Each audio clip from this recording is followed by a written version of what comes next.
कलाम जो परमेश्वर ने हमें दिया है, हम पढ़ेंगे निर्गमन की पुस्तक में से उसका 20 अध्याय और आयत नंबर 8 से लेकर 11 तक। निर्गमन की पुस्तक 20 अध्याय और उसकी आयत नंबर 8 से लेकर 11 तक इस प्रकार से लिखा है। तू विश्राम दिन को पवित्र मानने के लिए स्मरण रखना। 6 दिन तो तू परिश्रम करके अपना सब कामकाज करना, परंतु 7वां दिन तेरे परमेश्वर यहोवा के लिए विश्राम दिन है। उसमें ना तो तू किसी भांति का कामकाज करना, और ना तेरा बेटा, ना तेरी बेटी, ना तेरा दास, ना तेरी दासी, ना तेरे पशु, ना कोई परदेसी जो तेरे फाटकों के भीतर हो, क्योंकि 6 दिन में यहोवा ने आकाश और पृथ्वी और समुद्र और जो कुछ उनमें है सबको बनाया, और 7वें दिन विश्राम किया। इस कारण यहोवा ने विश्राम दिन को आशीष दी और उसको पवित्र ठहराया। खुदावंद इस पाक वचन के पढ़े, सुने, समझे और कबूल किए जाने पर हम सब को आशीष और शांति बख्शे। आमीन। बड़ा ही सादा सा आज कलाम है, बहुत ही सिंपल सी बात है, लेकिन इसके पीछे छुपी हुई आशीष सबसे बड़ी है। कितने लोग सब्बत के दिन को मानते हैं? जरा हाथ खड़ा करें। हालेलुया। और कितने लोग सब्बत के दिन को पवित्र मानते हैं? वो हाथ खड़ा करें। अब वो हाथ खड़े जो सब्बत के दिन खुदा की हुजूरी में आते हैं।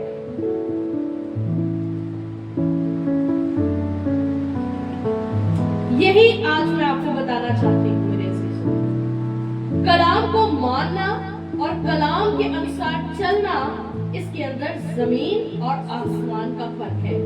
हम अपने हाथों से आसमान को छू नहीं सकते। अगर दूर हम किसी हवाई जहाज में भी उड़ने की कोशिश करें तो कहें हमने आसमान को छू लिया, तो वो आसमान का भी छोर नहीं होता है। आसमान और जमीन के अंदर जितना फर्क है, उतना ही फर्क कलाम को मानना और उस पर चलने में है। आप चल सकते हैं, लेकिन अगर सिर्फ मानेंगे तो वो आपके लिए काफी नहीं है। यह हम देखते हैं जब खुदावंद यहोवा परमेश्वर ने अपने दास मूसा नबी के साथ बातें की और सीनै पर्वत के ऊपर उसे पत्थर की 2 लोहों पर 10 आज्ञाओं को खुद अपनी उंगली से लिख कर दिया। ये 10 आज्ञाएं स्वयं परमेश्वर की ओर से हैं। परमेश्वर की बात हमारे लिए पत्थर की लकीर है। पत्थर की लोहों के ऊपर उसने अपनी उंगली से इन कायदे और कानूनों को लिखा, और इनको मानने में ही हमारी आशीष भी छुपी है।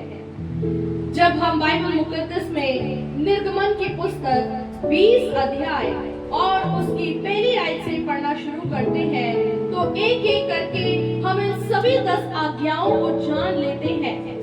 लेकिन आज परमेश्वर जिस आज्ञा के विषय में हमसे बातचीत करना चाहते हैं, वो है कि हम उसके विश्राम दिन को पवित्र मानने के लिए स्मरण रखें। इसे पवित्र जानना है।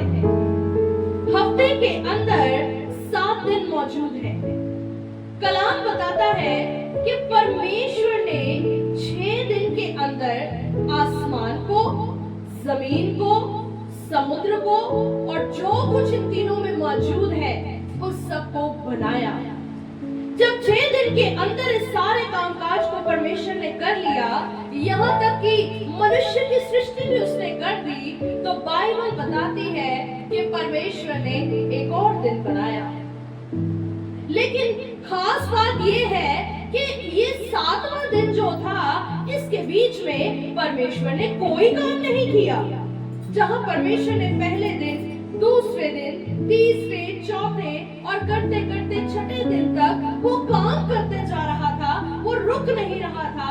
वो अपने कामों को करता और इस सृष्टि को सजाता और इसको सुंदर बनाता और खुश होता अपने कार्य से। चाहिए और वो दिन उसने विश्राम का दिन ठहराया। ये सारी कुदरत इसी कानून के अनुसार चलती है। इस सृष्टिकर्ता ने, हमारे परमेश्वर ने इस सारी सृष्टि को बनाया और जिसका एक हिस्सा हम भी हैं। हमें भी चाहिए कि हम अपने सृष्टिकर्ता के नियमों के अनुसार चलें। उसने हमें 6 दिन दिए हैं कि हम खूब कामकाज करें और उसमें वो कोई रोक टोक नहीं करता, लेकिन उसने हमें बनाया ही इस रीति से है कि हम एक दिन जरूर विश्राम करें। और आप अक्सर देखते हैं कि जो लोग लगातार अपने कामों में लगे रहते हैं, आखिरकार उनका शरीर जो है वो जवाब दे जाता है। आराम इंसान के लिए जरूरी है, आराम पशुओं के लिए जरूरी है और उसी प्रकार इस कुदरत के लिए भी विश्राम जरूरी है। और आप जानते हो, आज बाइबल के अंदर से हम सीखेंगे कि कैसे ये सारी कुदरत विश्राम को मानती है। मेरे अजीजों, सूरज खुदा के हुक्म को मानता है, चांद और सितारे खुदा के हुक्म को मानते हैं, परिंदे, जानवर, जितनी भी मछलियां हैं, कीड़े मकोड़े, ये सब परमेश्वर की आज्ञा को मानते हैं। लेकिन सिर्फ एक मनुष्य जिसके अंदर ये दिमाग मौजूद है, आज उसका दिमाग इतना ज्यादा बढ़ गया है कि वो खुदा के हुक्मों से भी बाहर हो गया है। और इसी मनुष्य के कारण आज हम देखते हैं कि सृष्टि अपने अंत की ओर भी बढ़ती चलती जा रही है। या हम देखते हैं कि परमेश्वर ने उस समय अपने बंदा मूसा से कहा, तू विश्राम दिन को पवित्र मानने के लिए इसे स्मरण रखना, याद रखना कि ये 7वां दिन जो मैंने बनाया है, इसे किसी उद्देश्य से बनाया है। इसका एक मकसद है ताकि हर एक चीज जो है वो विश्राम करे, वो आराम करे।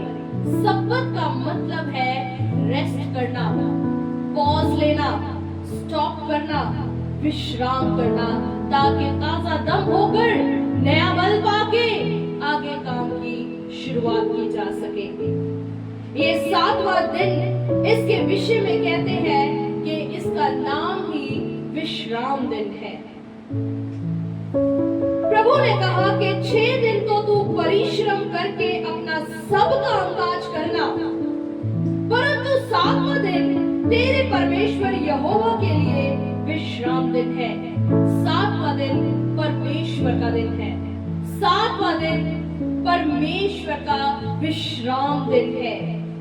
इसे पवित्र भी जानना है। और बाइबल कहती है उसमें ना तो तू किसी भांति का यानी किसी भी किस्म का कामकाज करना, और ना तेरा बेटा, ना तेरी बेटी, ना तेरा दास, ना तेरी दासी, ना तेरा पशु, ना कोई परदेसी जो तेरे फाटकों के भीतर हो।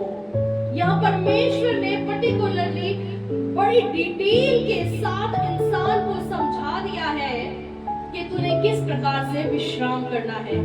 ये विश्राम सिर्फ तेरा ही नहीं बल्कि तेरी औलाद का भी होगा, क्योंकि बाज लोग हम देखते हैं खुद विश्राम कर लेते हैं लेकिन अपने बच्चों को काम पे लगा देते हैं। तो बच्चों का विश्राम कहाँ गया? क्या परमेश्वर इसका दंड नहीं देगा? बिल्कुल देगा। फिर कहता है कि ना तेरा दास और ना तेरी दासी। अगर तूने नौकर चाकर भी रखे, अगर तूने एम्प्लॉइज रखे हुए अपने आगे, अगर तू रेस्ट कर रहा है तो तूने उनको भी रेस्ट देनी है। अब कुछ लोग होते हैं खुद छुट्टी कर लेते हैं काम से और काम सौंप देते, भाई तू उस काम को करते रहना। क्या खुदा इसका दंड नहीं देगा? मिलेगा। क्या उस नौकर को मिलेगा? नहीं, वो जिसका नौकर है उसको दंड मिलेगा।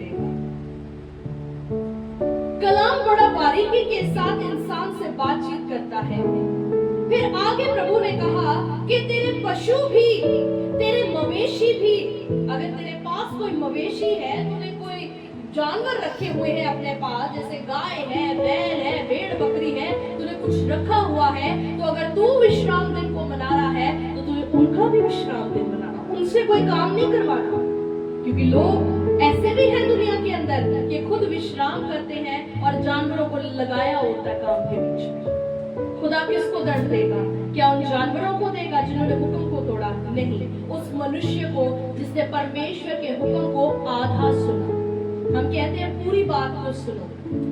अगर हम चाहते हैं कि हम एक दूसरे की पूरी बात को सुने, तो हमें चाहिए कि हम परमेश्वर की भी पूरी बात को समझें, ताकि पूरी आशीष को भी हम पा सके।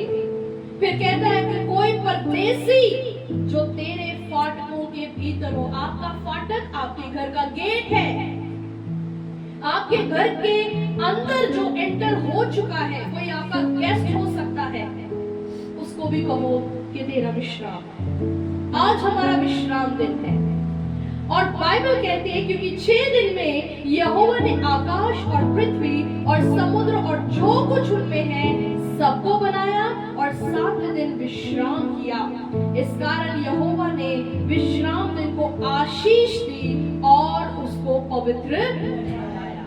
ये लफ्ज बाय लफ्ज पढ़ने का मतलब ये है कि उन पत्थर की तख्तियों के ऊपर भी परमेश्वर ने कोई फ्रेजेस में इन हुक्मों को नहीं लिखा था, बल्कि इन डिटेल जैसे इस वचन के अंदर लिखा है, शब्द बा शब्द उसने इनको लिखा हुआ था। और खुदा ने अपने बंदा मूसा से कहा कि जा और मेरे लोगों को यानी बनी इस्राएल कौम को इन हुक्मों को मानना सिखा दे।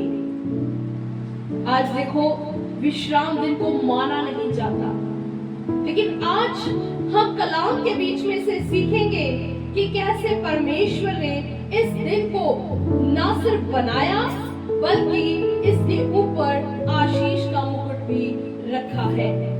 सोमवार पे कोई आशीष नहीं है, मंगलवार पे कोई आशीष नहीं है। बहुत सारे लोग दिनों को मानते हैं, आप जानते हैं। बुधवार में कोई आशीष नहीं, वीरवार कोई आशीष नहीं, शुक्रवार आशीष नहीं।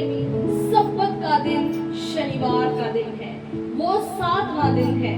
हफ्ते का पहला दिन एतवार है, जब खुदावंद यीशु मसीह जी उठा। बोलो हालेलुया, हालेलुया। खुदावंद यीशु मसीह व्यवस्था को टालने नहीं बल्कि उसको पूरा करने के लिए आया। व्यवस्था पूरी रीति से खत्म नहीं की गई।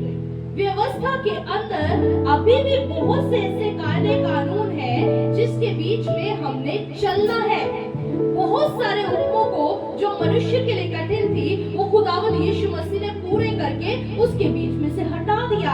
अर्थात उसने पुरानी व्यवस्था को पुराना कहा और अपने लहू में नई व्यवस्था हमारे आगे प्रस्तुत कर दी। बोलो हालेलुया। क्या आपको वचन समझ आ रहा है? तो आइए हम इस विश्राम दिन की हिस्ट्री को देखेंगे और हमें ये हिस्ट्री उत्पत्ति की पुस्तक के अंदर मिलती है। जब हम उत्पत्ति की पुस्तक 2 अध्याय और उसकी पहली आयत से लेकर 3 आयत तक पढ़ते हैं तो लिखा है, यूं आकाश और पृथ्वी और उनकी सारी सेना का बनाना समाप्त हो गया। देखिए परमेश्वर ने सेनाओं को बनाया, इसीलिए उसे क्या कहते हैं? सेनाओं का यहोवा, यानी रब्बुल अफ़वाज, उसकी सेनाएं हैं। हमारे देश के अंदर भी सेनाएं हैं, डिफेंस फोर्सेस है, एयरफोर्स, नेवी, आर्मी। पर ये सारी फोर्सेस जो है ये जमीन की है, ये इंसान है, ठीक है, और ये हड्डी और गोश्त है जिनका बस सिर्फ इंसानों तक, हड्डी और गोश्त तक ही चलता है। ये लिमिटेड है, इन लिमिट्स के अंदर है। लेकिन परमेश्वर जिन सेनाओं का यहोवा है, वो सेनाएं आकाश के अंदर है, वो सेनाएं पृथ्वी के ऊपर है और वो सेनाएं जो है वो बाकी हर जगह के अंदर भी मौजूद है। हालेलुया। कहते हैं जब परमेश्वर ने आकाश और पृथ्वी और उसकी सारी सेना को बनाना समाप्त किया, तब परमेश्वर ने अपना काम काज जिसे वह करता था 7वें दिन समाप्त किया। 7वां दिन समाप्ति का दिन है। 7वां दिन जो है वो कौन सा है? उस दिन को शुरू मत कर लेना,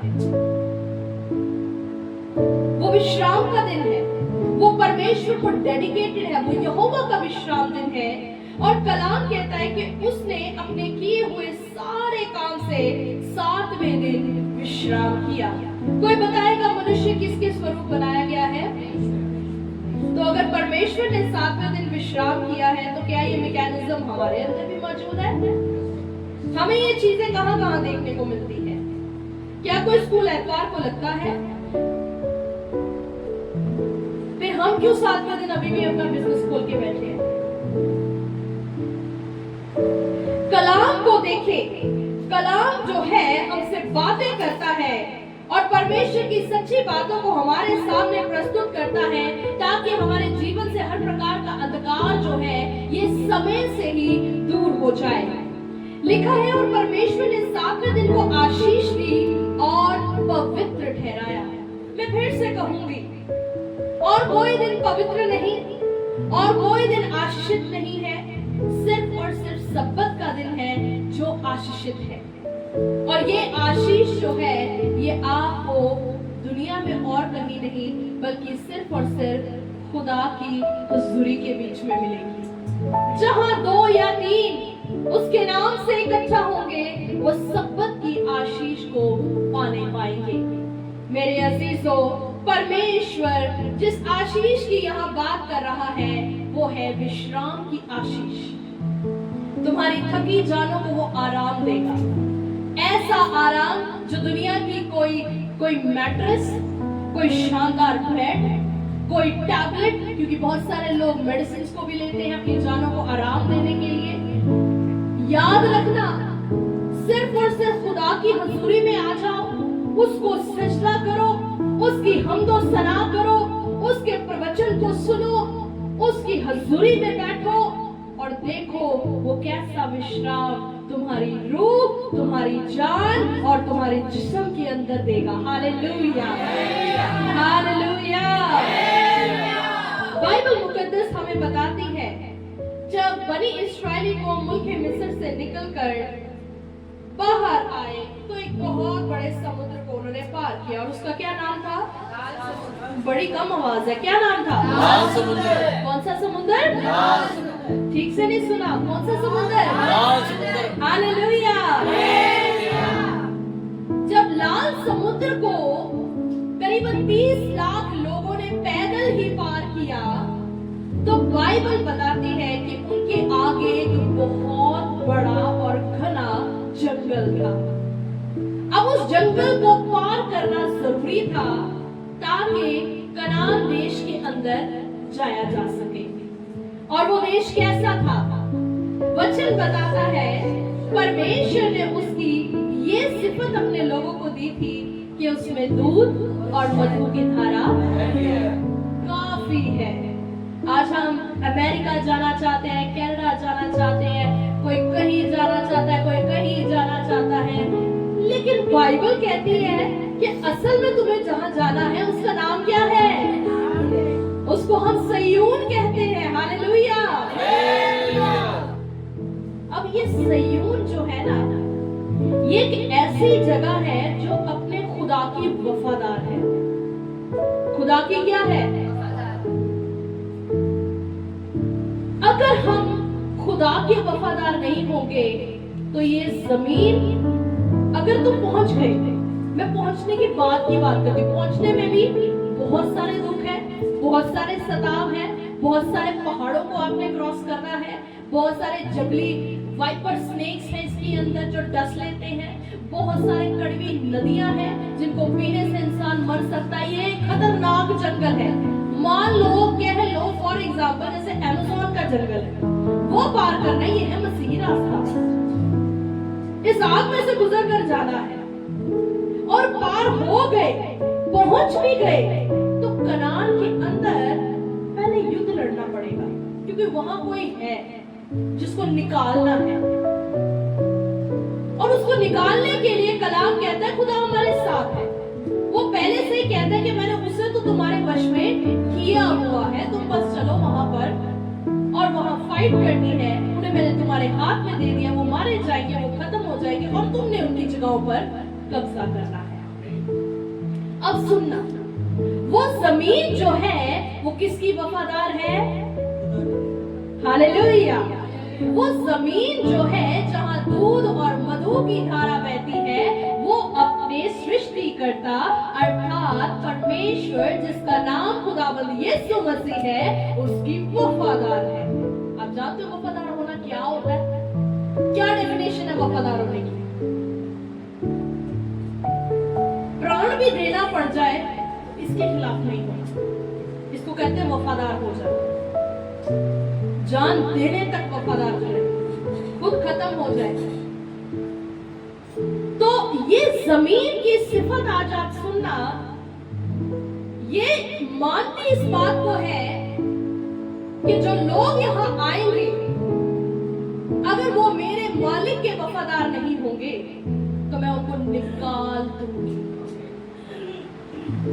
मैं ये नहीं देखूंगी कि ये कितनी मुश्किलों से लाल समुद्र को पार करके आए हैं, कितनी भूख और प्यास इन्होंने जंगल में झेली है, कितने इनके अजीज उन सांपों से मर गए, हाँ, उन कड़वे नदियों का पानी पीकर मर गए। मैं तरस नहीं खाऊंगी, मैं तरस नहीं खाऊंगी इनके उन लोगों के लिए जो कनान की जमीन को पाने के लिए युद्ध में मर गए। मैं तरस नहीं खाऊंगी। अगर ये मेरे खुदा के वफादार नहीं होंगे, मैं इनको उगल दूंगी।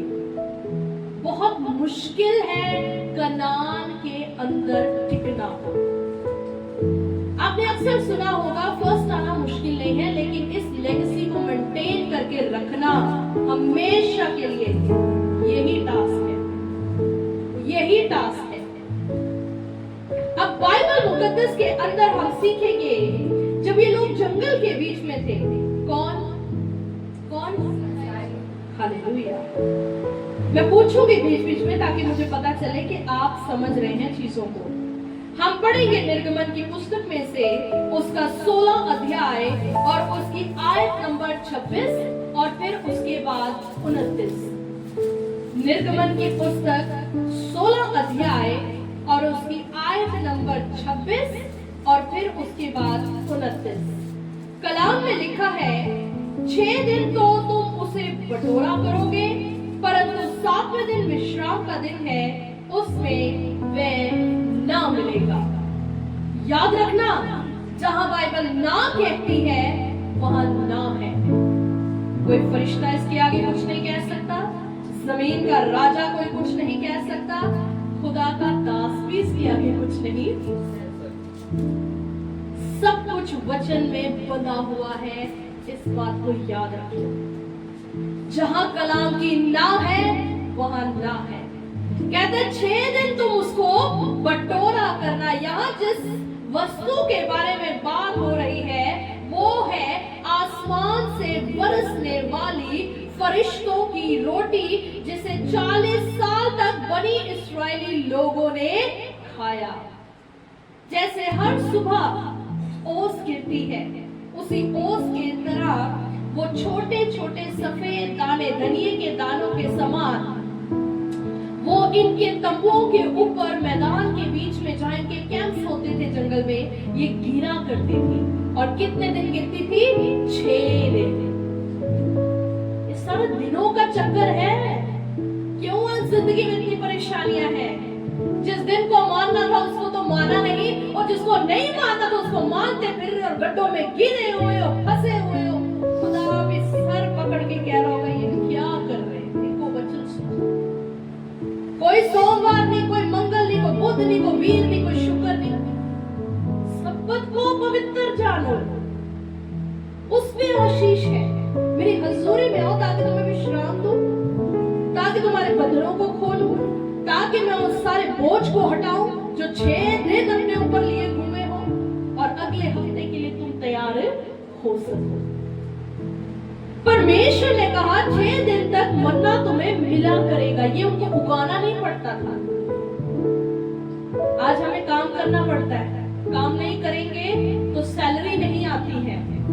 लेकिन इस्राएलियों ने कोई काम नहीं किया, है ना भेद की बात।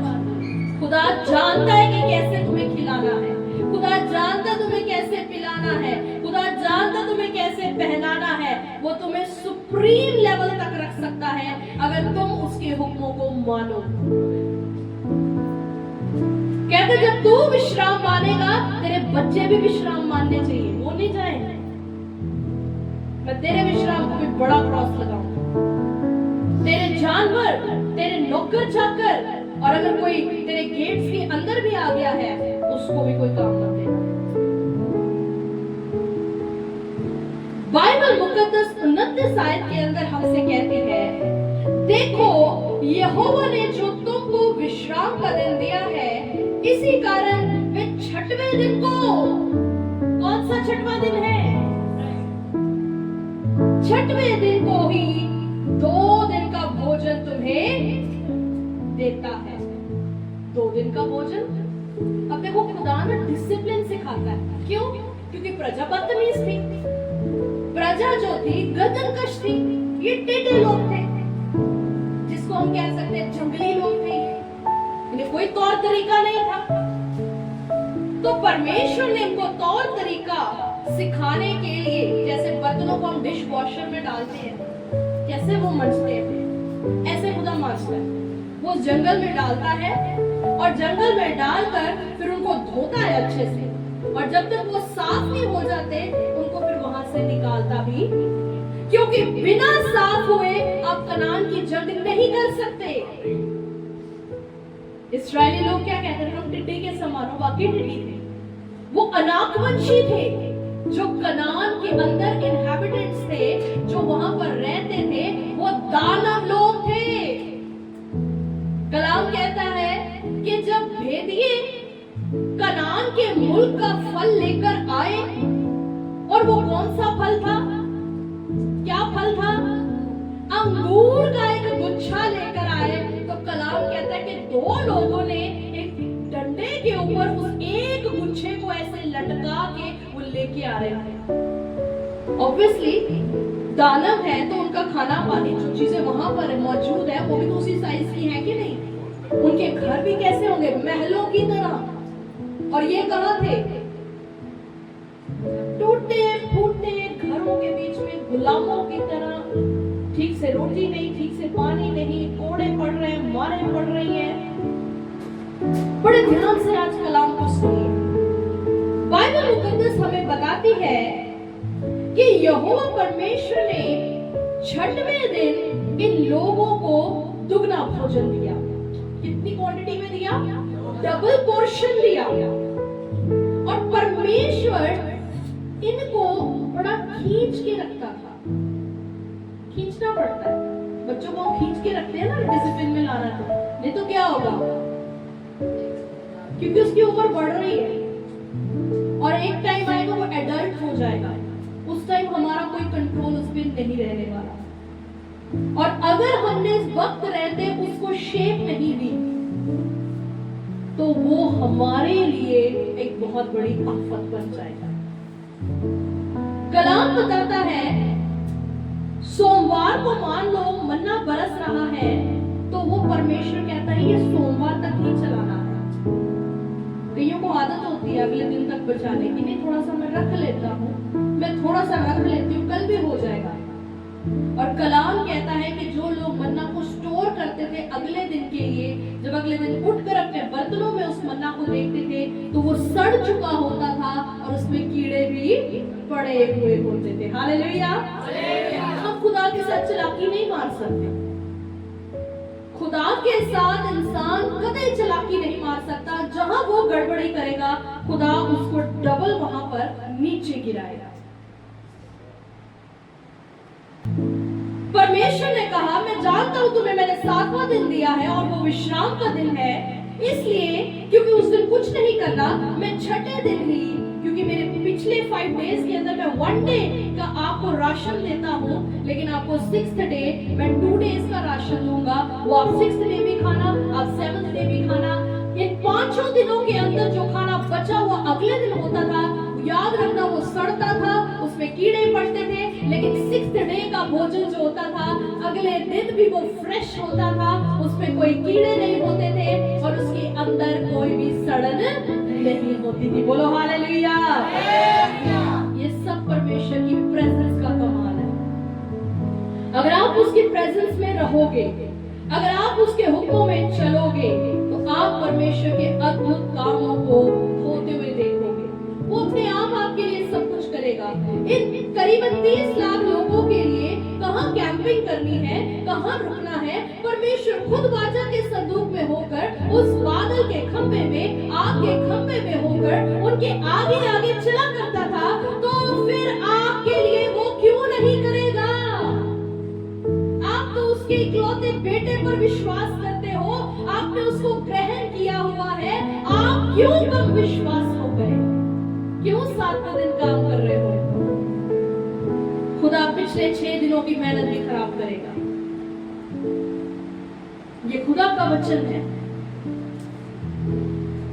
मेरे ऐसे सो वचन में लिखा है, 29 आयत बताती है, साफ कहती है, देखो यहोवा ने जो तुमको विश्राम का दिन दिया है, इसी कारण वह 6वें दिन को 2 दिन का भोजन तुम्हें देता है, इसलिए तुम अपने यहाँ बैठे रहना, 7वें दिन कोई अपने स्थान से बाहर ना जाना। अतः लोगों ने 7वें दिन विश्राम किया। ये बिठाना पड़ता है लोगों को। अगर आप खुद नहीं बैठोगे, आपका परमेश्वर आपको बिठाएगा, वो फिर आपको अच्छा नहीं लगेगा। हालांकि वो कर आपकी बेनिफिट्स के लिए रहा है कि आपकी जो सोल है, आपकी जो बॉडी है, आपका जो माइंड है, ये रिफ्रेश हो जाए। लेकिन बहुत सारे लोग कहते हैं कि नहीं, चलने दो। मैं आपको एक मशीनरी का एग्जांपल देना चाहती हूँ यहाँ पर। अगर आप किसी मशीनरी को, कोई भी गैजेट आप इलेक्ट्रॉनिक अपने माइंड में सोच सकते हैं, अगर उसको कंटिन्यूअसली आप वर्किंग पे चलने दोगे, एक फैन का ही आप एग्जांपल ले लो, तो क्या होगा? तो फिर आपकी बॉडी नहीं होगी। अगर इस बॉडी को आप चाहते हो, इस सोल को आप चाहते हो, बॉडी के लिए, यहाँ के लिए और सोल के लिए इटर्नली सोचो। अगर आप चाहते हो कि आप रेस्ट पाओ, आराम पाओ, आप थक चुके हो इस जीवन के बोझ से, तो आपको विश्राम दिन और इसके साथ और भी जो परमेश्वर की आज्ञाएं हैं उनको मानना होगा, उसे पवित्र जाने, उसकी हुजूरी के बीच में आए। तभी परमेश्वर हर प्रकार की सड़न की आत्मा को और उस कीड़े की आत्मा को आपके लिए डांटेगा। नहीं तो वो नहीं डांटेगा, वो जरूर भेजेगा और वो भेजता भी है। बाइबल मुकद्दस के बीच में से एक और एग्जाम्पल मैं आपको बताकर वचन समाप्त करूंगी। हम न्याय व्यवस्था की पुस्तक में से उसका 25 अध्याय और उसकी 4 आयत को जब हम पढ़ते हैं तो लिखा है, परंतु 7वें वर्ष भूमि को यहोवा के लिए परम विश्राम काल मिला करे। परमेश्वर ने ये एक आज्ञा जमीन के लिए दी। परमेश्वर ने, जानते हो, इस कायनात को बड़े प्यार से बनाया, लेकिन इंसान इससे प्यार नहीं करता। इंसान इसको हर तरीके से बर्बाद करने की कोशिश कर रहा है। ये साइंस में पढ़ाया भी जाता है और आज हम देखते हैं कि बच्चों को ये भी सिखाया जाता है कि बचाओ, नेचर को बचाओ, पेड़ लगाओ। यहाँ तक नौबत कैसे आ गई? क्योंकि शुरू से ही इस कुदरत को संभाला नहीं गया। बाइबल बताती है, परमेश्वर ने इन लोगों को ये हुक्म किया कि हर 7वें साल, एवरी 7th ईयर, भूमि को यहोवा के लिए परम विश्राम काल मिले। पूरा 1 साल तुमने इस जमीन के अंदर कोई खेती बाड़ी नहीं करनी, क्योंकि उस टाइम मेनली जो लोगों के काम काज होते थे, ऑक्यूपेशन जिसको हम कह सकते हैं, वो फार्मिंग होता था। हालेलुया। अपना ध्यान प्रभु के वचन की ओर लगाएं और लिखा है, उसमें ना तो अपना खेत बोना और ना अपने दाख की बारी छांटना। कह दिया खुदा ने, कह दिया। अब बताओ, अगर इसको तोड़ा जाएगा, 7th ईयर फार्मिंग की जाएगी, तो खुदा कुछ करेगा कि नहीं करेगा? हम किसी को कुछ कहते हैं ये कर, और जब वो नहीं करता, मान लो हमारा बच्चा है, तो फिर हम क्या करते हैं? हाँ, पहले तो उसको 3-4 बार बोलते कि तुझे सुनाई नहीं दे रहा, मैं क्या कह रहा हूँ या मैं क्या कह रही हूँ। फिर जब वो तब भी नहीं करता, फिर हम क्या करते हैं? फिर घंटी पड़ती है। हाँ, काम तो हर हालत में करना पड़ेगा। हम अपने मालिक से, अपने खुदा बाप से हम इनकार नहीं कर सकते। वो हमारा भला चाहता और वही इकलौता है जो हमारा भला चाहता है, और कोई नहीं भला चाहता। कितनों को ये बात मालूम थी? हालेलुया। इस दुनिया के अंदर हर कोई आपसे फायदा लेगा, आपकी फैमिली भी आपसे फायदा लेगी। जिस दिन आपसे फायदा नहीं होगा वो आपको पूछेंगे भी नहीं। ये है फैमिली। फ्रेंड्स तो छोड़ ही दो, वो तो तभी आपके साथ होते हैं जब आपका अच्छा टाइम है। बुरे वक्त में कोई भी नहीं खड़ा होता है। कोई अगर आपके लो टाइम्स में भी आपके साथ होगा, वो एक ही है और वो आपका आसमानी बाप है। वो सिर्फ खुदा है, वो सिर्फ भगवान है, ईश्वर है, जो इंसान के साथ उसके दुख में भी होता है। बाइबल यहाँ बताती है अब इस्राएलियों को मिल गया एक कानून। वो कानून सिंपली ये था, विश्राम काल, परम विश्राम काल जमीन को देना है। 7वें साल तुमने जमीन को ना जोतना है ना उसमें बोना है। किसी ने काश्तकारी नहीं करनी। जो बाग भी लगाए हुए हैं फलों के, उनके अंदर भी काम नहीं करना। लेकिन इंसान है, इंसान के अंदर गुनाह है, और जहां गुनाह है, गुनाह तरह तरह के, और गुनाह एक आता है लालच। बोला मैं 7वें साल भी काम करूंगा, मैं तो करूंगा, छुप छुप के करूंगा। जब एक ने किया, दूसरे ने भी देखा ये कर रहा है, उसने भी शुरू किया, और धीरे धीरे धीरे धीरे खुदा देख रहा था। जब इस चीज की शुरुआत हुई, उसका हुक्म टूटना शुरू हुआ, वो देख रहा था। उसने बड़ा सब्र किया, उसने अपने नबियों को भेजा, लोगों को कहा सुधर जाओ, मत करो, ऐसा ना करो, खुदा का क्रोध आएगा, खुदा तुमसे नाराज हो जाएगा, वो तुम्हें दंड देगा। लेकिन उन्होंने कहा कि होता तो कुछ भी नहीं है। क्या बोले? वो तो कुछ नहीं रहा। ये ऐसे नबी बोलते रहते हैं। उनको पत्थर मारे, उनकी हंसी की, उनको भगा दिया, कईयों को तो मार भी दिया। लेकिन बाइबल मुकद्दस हमें बताती है कि उस जमीन ने फिर दुहाई दी खुदा को। जमीन ने क्या की? हर एक चीज जो है ना अपने खालिक के आगे दुहाई देती है। जानवर, परिंदे, मछलियां, पढ़ लेना बाइबल। इंसान तो मार खा ही रहा है खुदा से, और कई बार तो इन्हीं चीजों की जो आहें है ना, ये इंसान को ले डूबती।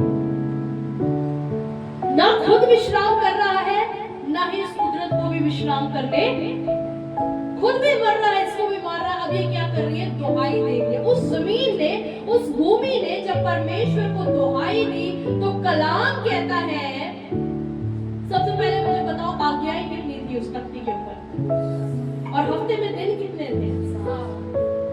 7 को जब 10 के साथ आप गुना करते हो, मल्टीप्लाई करते हो, कितना?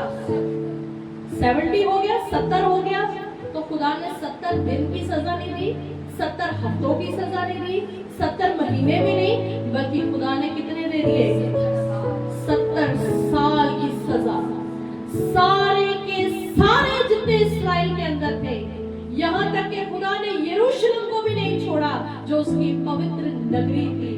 उसने अपने भवन को भी त्याग दिया, जिसके लिए उसके बंदा सुलेमान ने दुआ की थी कि खुदावंद अगर कोई भी यहाँ आकर प्रार्थना करेगा तो उसकी सुनना। खुदा ने सब कुछ त्याग दिया। उसने उसी समय कहा था कि अगर ये लोग मेरे हुक्मों को मानेंगे तो जैसा तुमने दुआ में कहा है मैं करूंगा, लेकिन अगर ये मेरे हुक्म को नहीं मानेंगे, मैं सब बातों को अनसुना कर दूंगा। वो कहता है चाहे फिर मूसा भी आ जाए और सैमुअल भी आ जाए, तो मैं इनकी दुआ को नहीं सुनूंगा। जिंदा परमेश्वर के हाथों में पड़ना खतरनाक बात है। उससे पंगा मत ले। और उससे इंसान पंगा कब लेता है? जब उसके हुक्मों को तोड़ता है। वो पहले आएगा, समझाएगा, जुबानी अपने बंदों को भेजेगा, नहीं सुनोगे तो उसको कोई फर्क नहीं है। उसके बाद वो कहता है, कलाम कहता है उसके पास एक लोहे का आसा है, और कहता है वो तुम्हारी बाल और खोपड़ी के ऊपर मारेगा और उसको चीर डालेगा। खुदा को फर्क नहीं पड़ता। अगर खुदा का सिर्फ अच्छा रूप हम देखना चाहते हैं, तो कभी भी उसको मत उकसाओ कि वो अपना वो रूप दिखाए जो बड़ा भयानक है। खुदा का डर मानना और उसकी इज्जत करना आज इंसान के लिए सर्वप्रथम बात होनी चाहिए। कलाम कहता है, जब इसी का 26 अध्याय और उसकी 34 और 35 आयत को हम पढ़ते हैं, तब परमेश्वर ने कहा जितने दिन वह सूना पड़ा रहेगा उतने दिन उसको विश्राम रहेगा? क्या सुना पड़ा रहेगा? ये जमीन जो तुम्हारे बाप दादाओं को मैंने वादा किया, कनान का मुल्क जिसके लिए तुम्हें यहाँ तक लेकर आया, 450 साल की गुलामी को मैंने खत्म किया, फिरौन के पंजे से तुम्हें छुड़ा कर लाया, आसमान से रोटी, चट्टानों से पानी, क्या कुछ नहीं तुम्हारे लिए किया? अगर तुम विश्राम दिन को नहीं मानोगे तो कहता है कि वो तुम्हें उगल देगा, ये अपने विश्राम को मानेगा। आज कुदरत, अगर कुदरत का हक उसको नहीं मिलता है तो कुदरत अपना हक इंसान से छीन लेती है। हालेलुया। और छीन भी रही है। आप देख सकते हैं जो कुछ इस कुदरत के अंदर हो रहा है, ये सब इंसान का ही किया था। आज वो आर्टिफिशियल चीजों के जरिए सब चीजों को हैंडल करने की कोशिश कर रहा, पर क्या वो कर पाएगा? क्या इंसान खुदा बन सकता है? हरगिज़ नहीं। कहता है 34 आयत के अंदर लिखा है, 34 से पढ़ेंगे, तब जितने दिन वह देश सूना पड़ा रहेगा और तुम अपने शत्रुओं के देश में रहोगे, उतने दिन वह अपने विश्राम कालों को मानता रहेगा, तभी वह देश विश्राम पाएगा, अर्थात अपने विश्राम कालों को मानता रहेगा। उस जमीन ने अपने विश्राम को ले लिया जो 70 सालों में उसको मिला नहीं। उसने 70 साल उनको कहां भेज दिया? गुलामी के बीच में। कैसा भेजा? ऐसा धक्का मारा, ऐसा उनको उगला कि बेड़ियों से बंधे हुए, कई तो मरी गए वहां पर, वो बेड़ियों से बंधे हुए, खिंचते हुए, घोड़ों के पीछे, रथों के पीछे, पैदल वो कहां चले गए? बेबीलोन के बीच में। 70 साल की गुलामी में खुदा ने उनको वहां निकाला। जाओ, ऐसा तो तुमने देना। आज क्यों इंसान बंधनों के बीच में है? आज क्यों वो शैतान के हत्थे चढ़ा हुआ है? क्योंकि उनकी जमीन ने उनको उगल दिया। खुदा का हुक्म तो माना नहीं, और वो जमीन मानती है विश्राम, कुदरत मानती है विश्राम। और कुदरत जब परमेश्वर के आगे दुहाई देती है तो परमेश्वर जो है फिर इंसान से उस चीज का बदला लेता है। हालेलुया। जितने दिन वह सूना पड़े रहेगा, उतने दिन उसको विश्राम रहेगा, अर्थात जो विश्राम उसको तुम्हारे वहां बसे रहने के समय, तुम्हारे विश्राम कालों में ना मिला होगा, वह उसको तब मिलेगा। तुमने अपने होते हुए तो उसको विश्राम नहीं दिया, अब वो तुम्हें बाहर करेगी और अपने विश्राम को मानेगी। ये कुदरत, इस कुदरत का जर्रा जर्रा खुदा का वफादार है, और ये यही कहते हैं कि जो हमारे मालिक का वफादार है, हम भी उसके वफादार हैं। मैंने कई बार आपको एक बात बताई है कि अगर हम परमेश्वर के अधीन होंगे तो ये सब कुछ हमारे अधीन हो जाएगा, लेकिन हम अगर परमेश्वर के अधीन नहीं है तो ये सब क्या करेंगे? हमें डोमिनेट कर जाएंगे और हम डरेंगे इन चीजों से, क्योंकि हम उसके अधीन नहीं है जिसने इनको बनाया हुआ है।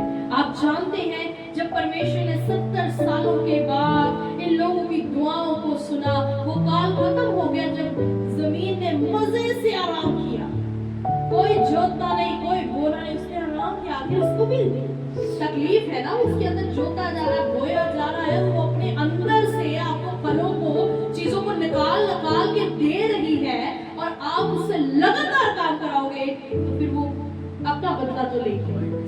अब सुनो हुआ क्या?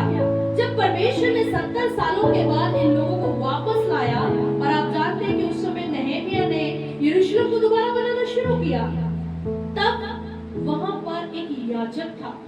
उस याजक का नाम क्या था? एज्रा। एज्रा ने व्यवस्था की पुस्तक को लिया और लोगों के बीच में उसको सुनाना शुरू किया, क्योंकि जब तक कलाम सुनाया नहीं जाएगा सच्चाई का पता नहीं चलेगा।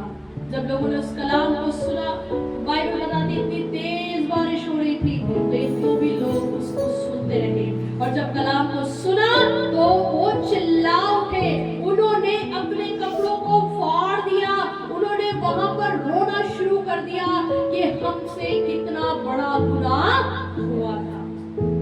कई बार इंसान रियलाइज नहीं करता कि वो गुनाह कर रहा है, लेकिन जब सजा मिलती है, और सजा मिलने के बाद, क्योंकि वो भुगतनी पड़ती है, कुछ गुनाह ऐसे जिनकी सजा भुगतनी पड़ती है, और भुगतने के बाद जब उसको रियलाइज होता है, तब एक नई शुरुआत का मौका उसे मिलता है। नेहेमिया ने एक ऑर्डर को वहां पास किया। उसने कहा ये शहर बना, और उसके जो 12 दरवाजे इनको जो बनाया जा रहा है, आखिर उसमें से सिर्फ 10 ही बनाए गए थे। तो बाइबल ये बताती है कि उसने एक ऑर्डर दिया था कि ये जितने भी फेरी वाले फाटकों के आसपास, ये यरूशलेम के बीच में गेट्स के आसपास ये फेरी लगाते हैं, बिजनेस के लिए अंदर आया जाया करते हैं, ये आया जाया करे, लेकिन सब्बत के दिन ये गेट्स जो है ये लॉक्ड रहेंगे। उसने वहां पर सिपाहियों को खड़ा किया और उसने कहा कि अगर सब्बत के दिन कोई बिजनेस करता हुआ यहाँ दिखे भी तो उसको अरेस्ट कर लेना। हालेलुया। क्योंकि दोबारा कौन 70 साल की गुलामी में जाना चाहेगा, पहले ही कुछ कर लिया जाए। आज हमें भी नेहेमिया की तरह अपनी जिंदगी को लेकर पहले से ही कुछ तैयारियां करनी है। मेरे अजीजों, संत पौलुस ने कुरिन्थियों की पत्री में इस तरह से उन लोगों को बताया कि बाइबल के अंदर जो बातें लिखी गई हैं, ये हमें शिक्षा देने के लिए लिखी गई हैं, ताकि जिन गलतियों से वो नष्ट हो गए, वो गलतियां हम ना दोहराएं और नष्ट हो जाएं। इसलिए हमने सब्बत के दिन को, जो यहोवा का विश्राम दिन है, उसको पवित्र जानकर याद रखना है। हमने विश्राम को लेना है। कलाम कहता है परख कर देखो कि खुदावंद कैसा भला है। फिर कलाम ये भी कहता है कि अपने खुदा को परखना नहीं चाहिए।